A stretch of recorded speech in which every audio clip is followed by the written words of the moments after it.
만나서 반갑습니다. 숨김으로 드러나는 마가 예수님 이야기 네 번째 시간을 시작하겠습니다. 네 번째 시간의 주제는 가르치시는 예수님입니다. 이 가르치시는 예수님 안에도 숨김과 드러냄이라는 마가복음 전체에 나타나는 이미지가 아주 세심하게 녹아 있습니다. 이번 네 번째 시간까지는 예수님이 누구신가 하는 문제에 초점이 맞춰집니다. 예수님이 도대체 누구시기에 숨김으로밖에 나타낼 수 없었는가 하는 질문으로 이제 우리는 첫 번째 시간부터 네 번째 시간 여기까지 오는 것입니다. 네 번째 시간 가르치시는 예수님에 대해서 배우기 전에 먼저 원래는 다음 시간에 공부하기로 되어 있는 인간 이해, 마가의 인간 이해에 대해서 조금 미리 살펴볼 필요가 있습니다. 마가복음 안에 나타난 인간 이해는 크게 두 가지입니다. 하나는 무지함입니다. 인간은 무지한 존재입니다. 이 무지함은 주로 제자들에게 나타납니다. 제자들은 예수님께서 여러 번 가르치셨음에도 불구하고 말씀으로 혹은 사역으로 여러 방법으로 제자들을 가르치셨음에도 불구하고 제자들은 도무지 이해하지 못하는 그런 모습을 나타냅니다. 다음 시간에 좀 더 자세하게 살펴보겠습니다. 두 번째, 마가복음 안에 나타나는 인간상은 악함입니다. 이는 예수님의 대적들에게서 나타나는 인간상입니다. 예수님의 대적들은 예수님이 기적을 일으키는 순간에도, 예수님이 병자들을 고치는 순간에도, 예수님이 크고 아름답고 선한 일을 하는 순간에도 무슨 궁리를 하느냐 하면 예수님을 어떻게 죽일까? 이 고민을 합니다. 마가복음 안에서 인간은 크게 이 두 가지 특성을 나타냅니다. 무지함 그리고 악함. 요 전제를 갖고 오늘 예수님의 가르침에 대해 살펴보도록 하겠습니다. 오늘 주제인 가르치시는 예수님과 관련해서 이 두 인간 이해가 매우 중요합니다. 사람들의 상태에 따라서 악함이냐 아니면은 무지함이냐 하는 이런 상태에 따라서 예수님은 다른 방향으로 가르치십니다. 제자들을 포함하여 예수님을 따르는 무리들에게는 비유의 말씀으로 가르치십니다. 그러나 예수님을 대적하는 유대 종교 지도자들, 대제사장들이나 서기관들이나 장로들이나 바리새인들이나 이런 사람들은 논쟁을 하시면서 가르치셨습니다. 사실 가르치셨다라기보다는 그들의 코를 납작하게 꺾어 놓으셨다라는 표현이 더 맞겠죠. 그래서 이 사람들에게 메시지를 준 것도 있지만 이 사람들과 대결하는 모습을 통해서 그걸 지켜보고 있던 사람들에게 혹은 그 이야기를 읽고 있는 마가의 독자들 그리고 우리들에게 주는 교훈이 이 논쟁 안에 중요한 메시지가 됩니다. 마가복음 안에는 크게 두 개의 설교가 나타납니다. 먼저 하나는 마가복음 4장에 기록된 비유 설교이고 다른 하나는 마가복음 13장에 있는 종말 설교입니다. 종말 설교는 시간이 허락하면 간단하게 오늘 공부의 말미의 부록처럼 간단하게 다루도록 하겠습니다. 마가복음 4장에는 크게 예수님의 비유 4가지가 드러나 있고 마지막 단락에 요약문이 나타납니다. 1절에서 20절까지는 4가지 땅에 떨어진 씨앗에 대한 비유, 여러분이 씨 뿌리는 비유로 잘 알려진 비유가 가장 첫 부분에 나타납니다. 그리고 두 번째는 21절에서 25절까지 등경 위에 등불에 대한 비유가 나타나고 세 번째는 26절에서 29절까지 자라는 씨에 대한 비유가 나타납니다. 그리고 마지막 30절에서 32절에는 겨자씨의 비유가 기록되어 있고 33절에서 34절까지는 이 설교 전체, 이 비유 설교 전체가 요약되어서 마무리됩니다. 이 시간에는 시간 관계상 하나하나의 비유를 다 풀어드릴 수는 없습니다. 다음에 기회가 생기면 예수님의 비유에 대해서만 함께 떼어내서 한 학기 동안 공부하는 시간을 가져보아도 좋겠다 싶습니다. 이번 공부에서는 비유로 가르치시는 예수님, 그러니까 그 예수님 그분께만 좀 초점을 맞춰서 한번 공부를 진행해 보겠습니다. 우선 이 비유에 대해서 공부하면서 가장 먼저 질문해야 되는 것은 이겁니다. 비유로 말씀하시는 것이 숨기기 위한 것일까요? 아니면 드러내기 위한, 잘 설명하기 위한 것일까요? 여러분은 어떨 때 비유로 설명합니까? 예를 들어서 아이들이 코끼리가 어떻게 생겼어요? 이렇게 묻습니다. 그러면 부모님들은 코끼리 코는 뱀처럼 길어. 그리고 코끼리 귀는 부채처럼 넓어. 넓적해. 이렇게 설명을 할 겁니다. 코끼리 네 다리는 기둥처럼 뚱뚱해. 이렇게 설명을 할 겁니다.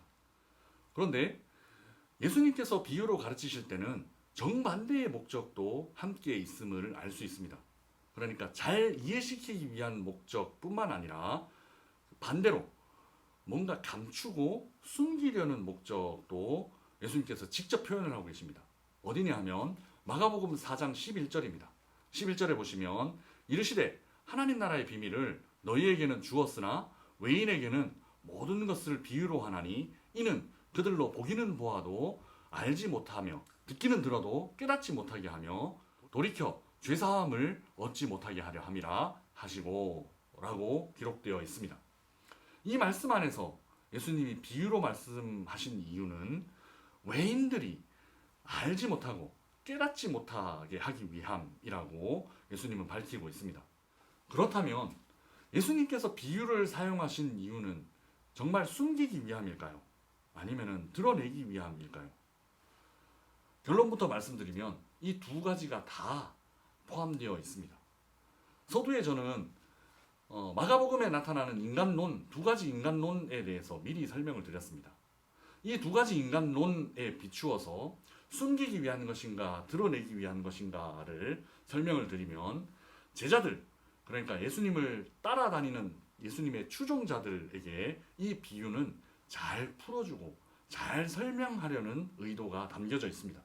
그런데 반대로 예수님을 대적하고 예수님을 죽이려고 하는 사람들에게 이 비유는 알지 못하게 하고 깨닫지 못하게 하려는 의도가 담겨져 있습니다. 그래서 이 비유 안에는 예수님의 그 지혜로운 말씀이 밝히 드러나는 방향과 동시에 아주 역설적으로 예수님의 그 지혜가 덮여져서 사람들의 눈을 가리고 귀를 막는 역할을 동시에 하고 있습니다. 이것이 예수님께서 비유로 가르치시는 이유이고 목적이고 비유에 나타난 예수님의 지혜입니다.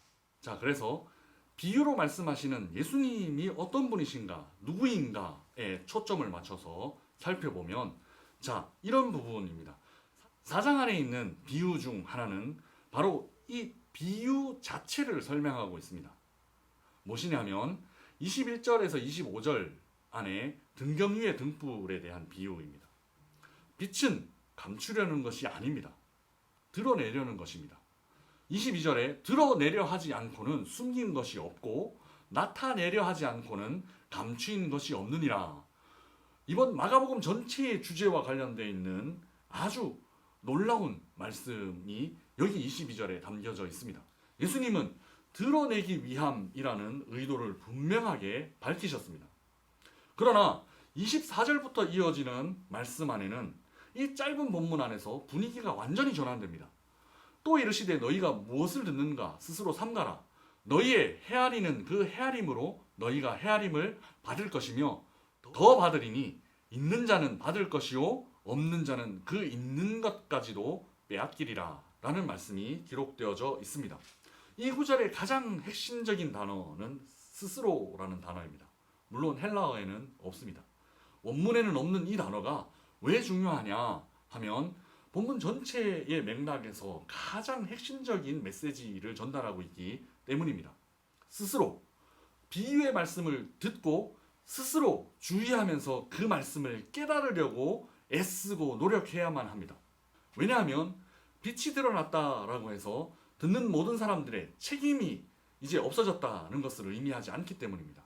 좀 의역하면 밝히 드러난 하나님의 말씀을 이해하지 못하면 이해하지 못한 것에 대한 책임은 스스로 져야 한다는 의미가 되는 것입니다. 즉 예수님은 비유로 말씀하셨습니다. 빛으로 드러내신 것입니다. 이제 빛으로 드러나는 그 말씀을 받아들이고 믿고 영접하는 것, 그 책임이 그 말씀을 듣는 사람들에게 있게 된다라는 것입니다. 그래서 전반부의 밝히 드러남에 대한 말씀과 후반부에 그 드러난 말씀을 깨닫지 못하는 사람의 책임에 대한 말씀 사이에 어떤 말씀이 들어가 있는가 하면 바로 이 말씀이 들어가 있습니다.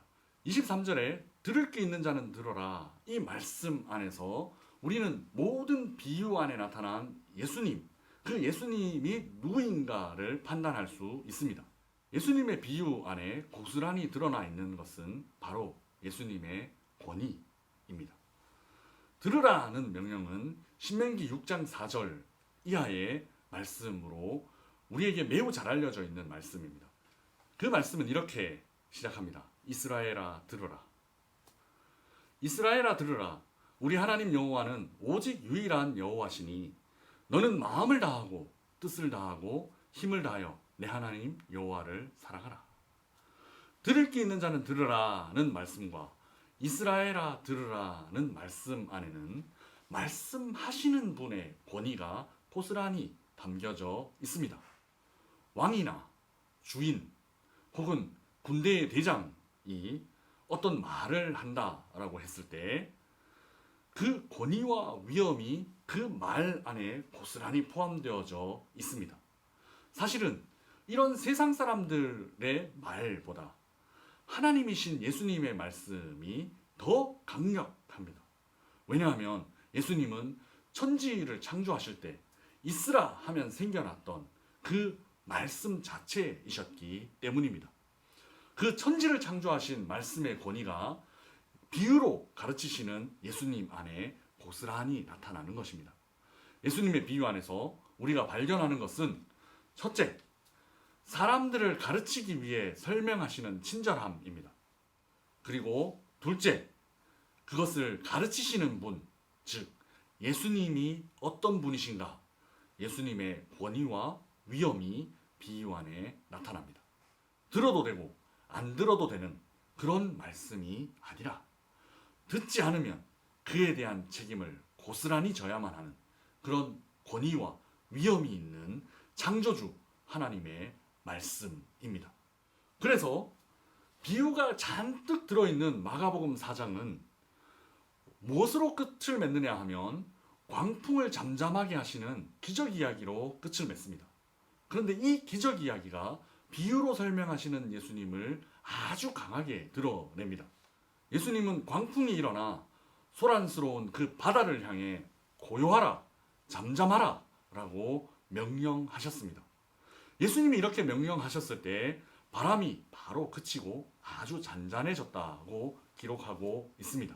그리고 이 광경을 본 사람들의 증언이 마지막 41절에 기록되어 있습니다. 심히 두려워하며 이렇게 말합니다. 그가 누구이기에 바람과 바다도 순종하는가. 말씀하시는 그리고 말씀 자체이신 예수님의 권위가 고스란히 드러나는 순간 사람들은 광풍보다 더 두려운 마음, 즉 경외하는 마음을 느끼게 됩니다. 예수님, 그분은 말씀으로 천지를 창조하신 권위와 위엄을 가지신 분이십니다.